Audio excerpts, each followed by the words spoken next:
Listen, I know what you're thinking. Majority of the people watching this probably think the Kansas City Chiefs are done. The Chiefs have zero chance of representing the AFC in the Super Bowl this year. I mean, be honest, half of you guys hate this team anyways. You guys are all thinking the Chiefs have zero chance of representing the AFC in the Super Bowl this year. Don't lie. I mean, come on. They've been getting memed and laughed at all season long. Their wide receiver room is leading the league in props, and they don't look like they're going to improve much at all this season. But what if I told you none of that matters? I mean, technically, it doesn't. Football is a sport of any given Sunday. If we want to use the Chiefs as an example, we can go back to the AFC Championship against the Bengals last year. MVS, the biggest meme of the whole NFL season this year, he single-handedly sent the Chiefs to the Super Bowl. He by far had the best game of his career. The same player that has been dropping all these passes all year long, he put up 116 yards and a clutch touchdown off of only 6 receptions. That can happen any given Sunday. That's one of the beauties of football. And any team can look like the best team, but then the next week look like the worst. And I'm gonna be honest, the Chiefs are one of those teams. They look really good some weeks and then they look awful. But you also have to look at other situations going on in the team. It's not just the wide receivers. Matt Nagy is play calling, and that's, that's awful. Going back to any team looking good or whatever, we can go to the 49ers. They've easily looked like the best team all year long, but have had a handful of questionable games. The Ravens made them look like a JV football team, and they're looking pretty unstoppable. Everybody right now is talking about Lamar Jackson, Lamar MVP. He's gonna win MVP. The Ravens are the best team in the league right now, but it's so hard to trust this team in the playoffs. Like I said, usually I wouldn't trust Lamar in the playoffs, but this year he's playing unstoppable. A year like he hasn't before,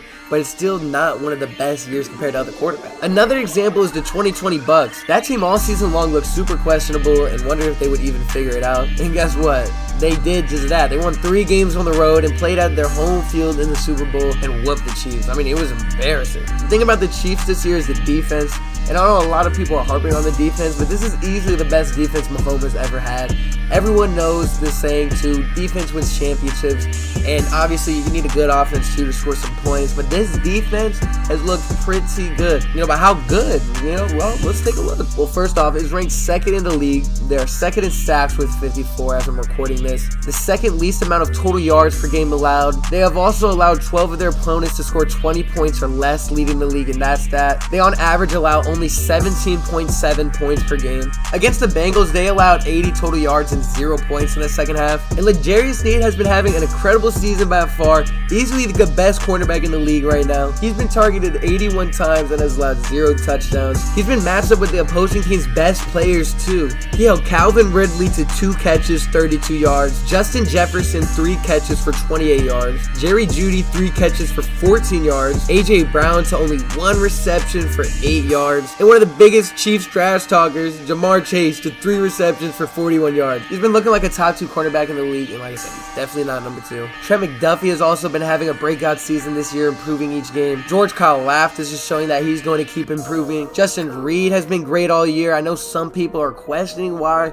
the Chiefs had paid him that much, but he's a good player. All around, the entire defense is clicking, and they're looking like a great unit. In the locker room, to the field, to practice, from everything we've seen with this defense, they're actually a really good defense. With that good of a defense, you have to figure out the offense, and you have to quick. It's almost unfair. It's unfair for this defense to be playing this good and the offense to not be reliable at all. This offense has not been consistent one game this entire season. I could probably think of like 3 games the Chiefs actually look good, and that was against the Bears, the Chargers, and this Bengals game. We are so used to the Chiefs having just such a crazy firepower offense, especially with Mahomes. You gotta think, Mahomes had Tyreek Hill, Damian Williams, Sammy Watkins, you know what I'm saying? He had some good receivers, consistent receivers. We're so used to that Chiefs team that's going out and just gunning it down the field all game long. It is way too late for the Chiefs to fix their issues right now in the wide receiver room. But you expect that in the playoffs, these guys will start catching these passes. Despite how underwhelming this offense has looked, Mahomes is still top 5 in passing yards per game, just less than 100 yards from second and only 268 behind Tua. He also is recording a career high in completion percentage, which is surprising. What I think can happen this playoff run is a few things. I think the defense will improve each game, especially since it's looking like they will be playing on the road majority of these games. The defense is what's going to keep them in these games, just like they have been all year long. I also expect this offense to step it up. Rashee Rice and Pacheco are doing everything they can and looking like the most consistent players on this offense. Rice stepping up has been a huge help, but he can't be the only one. Other teams just aren't worried about these Chiefs receivers with everything that's been going on all year. Every team's game plan has been to double or even triple team Kelsey, They're forcing Mahomes to throw to these underperforming receivers, and that just isn't going to stop in the playoff. Matt Nagy is probably one of the worst offensive coordinators around, but he's Reed's guy, so he isn't going anywhere. I just hope that the play calling in the playoffs is a lot better than what we've seen so far.